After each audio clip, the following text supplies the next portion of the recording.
زیر درس آیت کہ اللہ تعالیٰ کے نزدیک دین اسلام ہی ہے، تو پھر معروف معنی میں، معروف یعنی معنی میں حنفی، شافعی، قادری، سنی، وہابی وغیرہ شرک کہلاتا ہے یا نہیں؟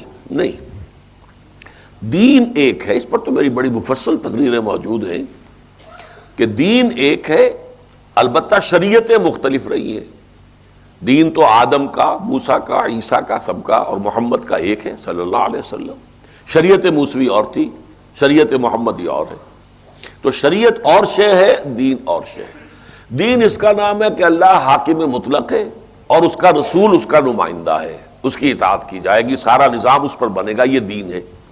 اب اللہ کے احکام کو سمجھنے میں اختلاف ہو رہا ہے یا رسول کے احکام کے سمجھنے میں اختلاف ہو رہا ہے، تو یہ اختلاف جو دین میں اختلاف نہیں ہے۔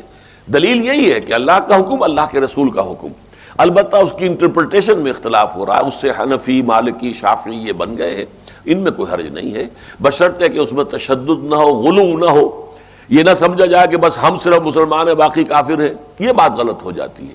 اس کو تفرقہ کہتے ہیں۔ تفرقہ یہ ہے کہ تم اور میں اور، تو دیگرم من دیگرم تو دیگری، یہ اگر ہو گیا تو تفرقہ ہے۔ اس سے پہلے اختلاف ہے، کوئی بات نہیں، ہاتھ یہاں باندھ کر نماز پڑھیں یا یہاں باندھ کر نماز پڑھیں یا ہاتھ کھول کر نماز پڑھیں، کوئی بات نہیں، سب کا امکان موجود ہے۔ یہ اختلاف ہے، یہ شرک نہیں ہے۔